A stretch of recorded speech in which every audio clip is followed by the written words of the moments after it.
It was a typical English morning. The sun had come up to usher in the day and chase away the last of the nightly fog. The air was crisp and clear now. In the nearby forest, birds could be heard singing praises to God. The rosters had awakened the barnyard animals much earlier in the day. Yes, it was a beautiful morning here in Ramsgate, England. The churchyard was filling up with the townsfolk and those from the outlying countryside. The beautiful old stone church with its many stained glass windows stood stately in the center of the courtyard that surrounded it. The many gravestones could be seen rising up through the dirt and grass that encircled them. The graves were clothed with flowers in beautiful arrangements, in large vases or lying gently on the graves themselves.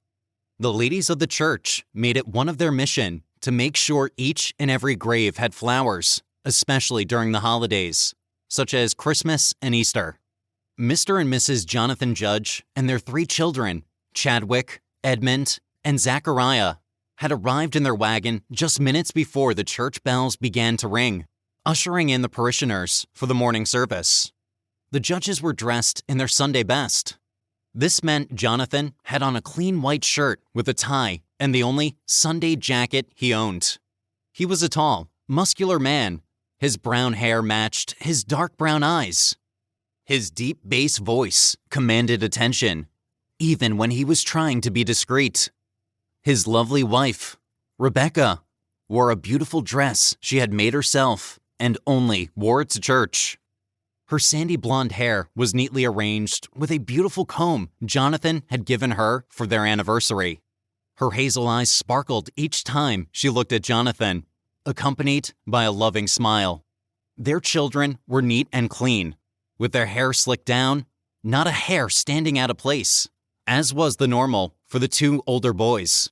"Good morning, Henry," Jonathan said as they greeted each other at the entrance of the church. This had become their normal Sunday routine. Since Henry and Hyson Mitchell moved from London to Ramsgate, England, he and his wife had become best of friends with Jonathan and Rebecca Judge. Henry grew up well-to-do, not wanting for anything, a striking young man with dark wavy hair and deep blue eyes. He was not a farmer like Jonathan. However, he had never shied away from doing hard work of any kind. His father had decided it was time for his son to open a new shop in Ramsgate, financed, of course, with family money. You would never know that Henry and Hyson were 2 of the richest people in their little village. Both of them were down-to-earth and hardworking.